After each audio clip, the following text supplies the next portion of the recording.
Be blessed by the divine. NVS Kishore, this is a video for you.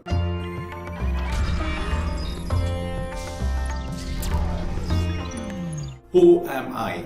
Am I the body? The body is made up of millions of cells. Each cell is a laboratory. Each cell is a mini city.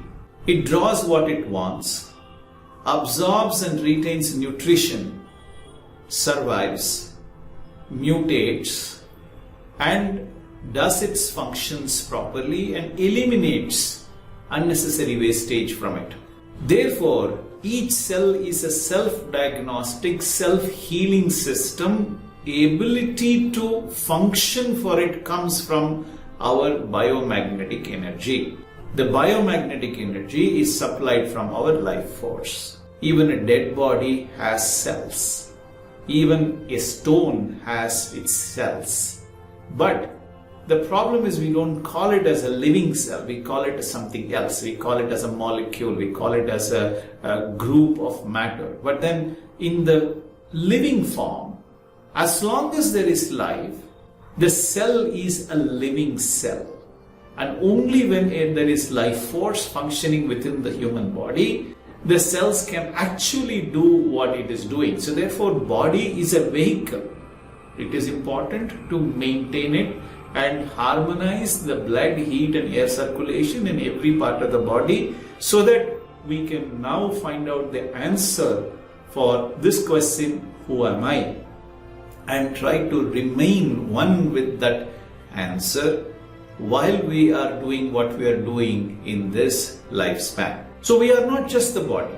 We have a body, but we are not the body. So what are we? Are we the mind? The mind, of course, governs all our actions.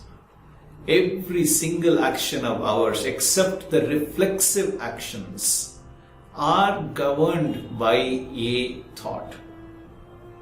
Thought is the root of all our actions, and therefore it determines who we are, what we do, and what success or failure we will achieve in our lifetime. So thoughts exist in us, but when we go to a deeper level of meditation, when we go to that subtle alpha level and below alpha to theta, below theta to delta level of frequency, there are no thoughts. So therefore, thoughts exist in us, the mind exists in us.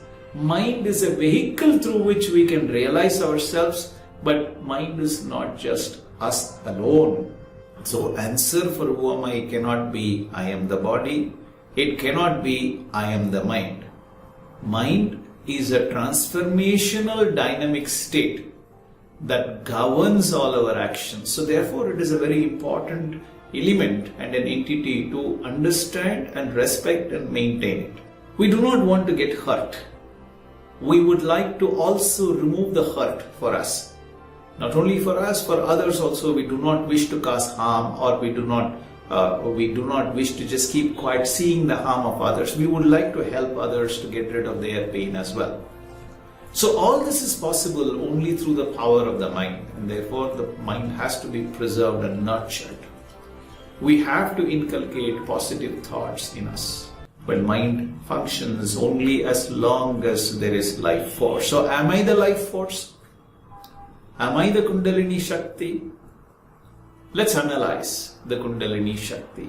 The Kundalini Shakti is the energy that powers our body and our mind. Each and every cell in the body is powered by this Kundalini Shakti, which is comprised of subatomic energy particles, or what our Guru Swamiji Sri Vedatri Maharishi called it as the Paramanu particles. The subatomic energy particles are self-revolving, high-spinning, self-governing, dynamic energy particles. If you, for instance, take a cell in the body, you know that the cells are made up of molecules. The molecules are made up of atoms. Atoms are made up of electron, proton, neutrons. This science has already taught us. Now, if you take a subatomic energy particle, it is not stationary. It is spinning at an extraordinary speed. What powers this extraordinary speed?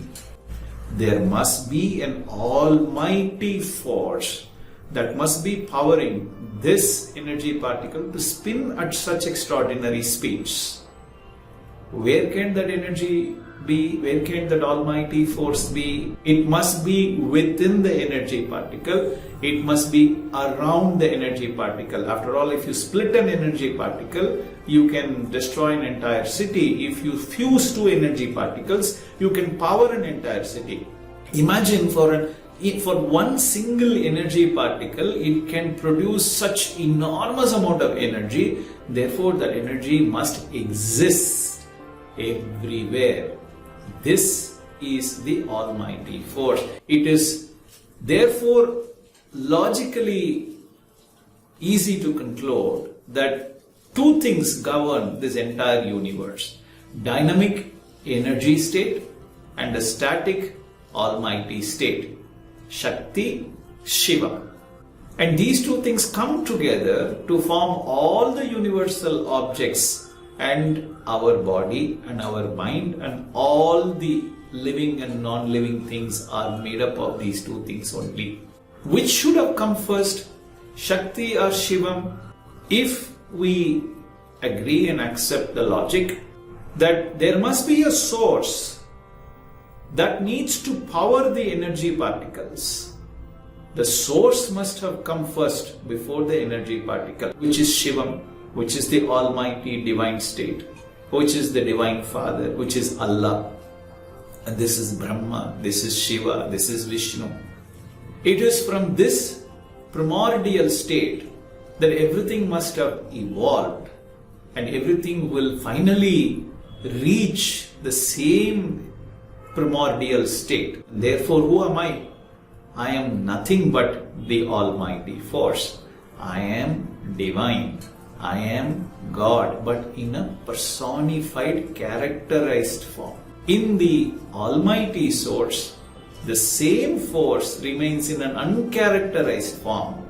In an evolved living being, it is in a characterized form. I hope this short answer gives you a clarity on who am I. Thank you for inspiring this video. I will see you in the next video. Be blessed by the divine.